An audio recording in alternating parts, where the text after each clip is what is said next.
Hello everyone, मैं doctor बीना। आज मैं आपके साथ कोविड से जुड़े कुछ इम्पॉर्टेंट बात डिस्कस करूंगी, स्पेशली सेकंड वेव के बारे में कि सेकंड वेव क्यों आया। फर्स्ट वेव आने के बाद जनवरी से काफ़ी कुछ कोविड के केसेस आना कम हुआ और उसकी वजह से ही हमने कोविड को बहुत कैजुअली लेना स्टार्ट कर दिया। वो सारे प्रोटेक्टिव गियर्स फॉलो करने हमने बंद कर दिए और इसी वजह से मार्च में कोविड एकदम से बढ़ गया। ऐसे देखा जाए ना तो अभी की जो डेथ रेशियो है, जो मोर्टालिटी रेशियो है, वो कंपेयर टू फर्स्ट वेव कम बोला जा सकता है, but because of mass of people infected हो रहे हैं ड्यू टू कोविड, तो हमें डेथ रेशियो भी ज़्यादा मिलेगी। आज भी अगर आपको सेकेंड वेव से बचना है तो प्रोटेक्टिव गियर्स तो आपको वही फॉलो करने हैं, SMS, social and physical distancing, second mask and third is sanitization और वॉश योर हैंड प्रॉपरली। यहाँ पे मैं मास्क के बारे में बताना चाहूँगी कि आज भी पब्लिक अपने अच्छे से मास्क नहीं पहनते हैं। जब आप मास्क पहनो तो आपका मास्क नोज़ को और चिन को कंप्लीटली कवर करना चाहिए और ये टाइटली कवर करना चाहिए। बीच में जो गैप रहती है ना, ये वायरस है, वो कहीं से भी एंट्री कर सकता है। तो मास्क पहनो तो प्रॉपरली फिटेड मास्क पहनो। ऐसा है तो मैं आपको एडवाइस करूँगी यू वेयर 2 मास्क। और हाँ, जब भी आप किसी से भी बात करो प्लीज़ मास्क उतार के मत बात कीजिए, नहीं तो मास्क का कोई यूज़ ही नहीं रहेगा। तो मास्क के बारे में देखो, ये एक ही रामबाण है जो हमें कोविड की ये सेकेंड वेव में, अगर आप बच गए हो तो अभी भी आप बच सकते हो इसकी वजह से, मास्क की वजह से। बट अगर आपने मास्क सही तरीके से प्रॉपर वे में पहना तो, अदरवाइज नहीं। सेकेंड थिंग मैं आपके साथ डिस्कस करूंगी, क्योंकि अभी के जो सेकेंड वेव में जो पेशेंट्स आ रहे हैं वो काफ़ी कुछ डिफरेंट सिम्टम्स लेके आ रहे हैं, क्योंकि ये म्यूटेटेड फॉर्म का वायरस है।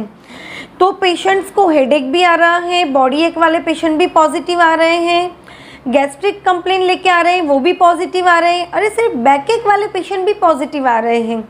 जबकि फर्स्ट वेव में ऐसा था कि सिर्फ थ्रोट पेन, कफ, कोल्ड और फीवर, इतने सिम्टम्स में ही हम कोविड को डायग्नोस कर सकते थे। क्योंकि वेराइटीज़ ऑफ सिम्टम्स आ रहे हैं तो पेशेंट उसको लाइटली ले रहे हैं और वो पेशेंट्स पॉजिटिव होने के बावजूद पब्लिक में घूम रहे हैं क्योंकि उनका डायग्नोसिस प्रॉपरली नहीं हो रहा है, वो कोविड के एक्टिव केस हैं। और जब ऐसे लोग पब्लिक में घूमते हैं तो इन्फेक्शन स्प्रेड होने का चांसेस बहुत ज़्यादा बढ़ जाता है। तो प्लीज़ गाइस, अगर आपको कोई भी सिम्टम्स दिखता है, कोई भी कॉमन सिम्टम्स दिखता है, जाइए और तुरंत आपका कोविड का टेस्ट करवाइए। हाँ, RT-PCR टेस्ट को आने में 36 आवर्स लगते हैं, बट तब तक आप रैपिड टेस्ट करवा लीजिए ताकि आपको पता चले कि आपको कोविड है या नहीं है। और जब भी आपको फीवर या कोई भी प्रकार के कोई भी सिम्टम्स आते हैं तो अपने आप को आइसोलेट कर दीजिए। ये फॉलो करने के बाद ही हम औरों को इन्फेक्शन कम दे पाएंगे और हम कोविड को कंट्रोल कर सकेंगे। थर्ड थिंग है डायग्नोसिस। जब पेशेंट हमारे पास आता है वेराइटीज़ ऑफ सिम्टम्स लेके, हम उनको एडवाइस करते हैं कि भैया जाइए एंड डू योर कोविड-19 टेस्ट, बट उनको लगता है कि क्या बात है, इतने सिम्टम्स में कैसे कोविड आ सकता है।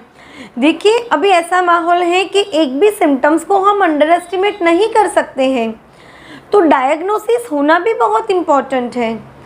तो ये सब चीज़ें आप ध्यान में रखिए, मास्क सही तरीके से पहनिए, एक भी सिम्टम्स को निगलेक्ट मत कीजिए, और जब भी आपके डॉक्टर आपको बोले तुरंत आपके कोविड-19 को रिपोर्ट्स करवाइए। Diagnosis is very important.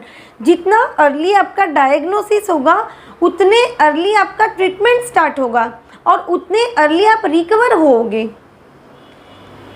इसके बाद का जो है कि वैक्सीनेशन, मैं उन सभी लोगों को पर्सनली रिक्वेस्ट करती हूँ कि अगर आपके लिए वैक्सीनेशन अवेलेबल है तो जाइए और वैक्सीनेशन करवाइए। आप कोई भी र्यूमर में, कोई भी गलतफहमी में मत आइए। Vaccine is very effective. इसका मैं अगर बेस्ट एग्जांपल आपको दूंगी तो फर्स्ट है कि लास्ट वेव में बहुत सारे हेल्थ वर्कर्स, डॉक्टर्स और फ्रंट लाइन वर्कर्स इन्फेक्टेड हुए थे और काफ़ी कुछ की डेथ हुई थी। और इस सेकंड वेव में ऑल्दो बहुत सारे मास ऑफ पीपल इन्फेक्टेड हो रहे हैं, इवन जिनका सेकंड डोज ऑफ वैक्सीन लग गया है वो भी इन्फेक्टेड हो रहे हैं, बट उनकी सिवियरिटी और उनका डेथ रेशियो आज भी बहुत कम है in compare to first wave. So vaccination is really 100% effective. At least हमें कोविड की थर्ड लहर से, थर्ड वेव से बचना है तो वैक्सीनेशन इज़ मस्ट। जब हमारे देश के सभी लोग अच्छी तरह से वैक्सीनेट होंगे तभी हम कोरोना पे जीत पाएंगे। तो वैक्सीनेशन इज़ मस्ट, वैक्सीनेशन को ज़रूर लगवाइए। और फोर्थ थिंग मैं आपको बोलना चाहूँगी, अगर आपके माइल्ड सिम्टम्स हैं, 70 to 80% कोविड-19 पेशेंट घर पे क्वारंटाइन होके अच्छे से ट्रीट हो रहे हैं।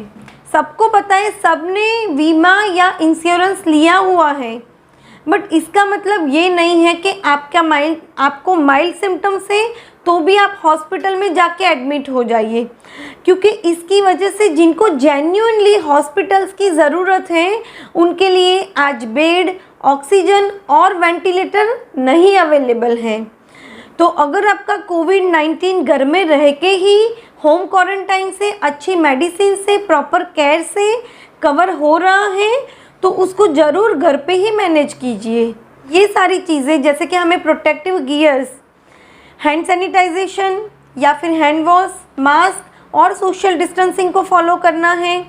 हमें तुरंत हमारा टेस्ट करवाना है और अगर हमें कोई भी माइनर सिम्टम्स भी आते हैं हमें आइसोलेट हो जाना है। हमें डायग्नोसिस पे बहुत अच्छे से फोकस करना है। हमें वैक्सीन, वो सभी लोग जिनके लिए वैक्सीन अवेलेबल हैं, आप वैक्सीन ज़रूर लगवाइए।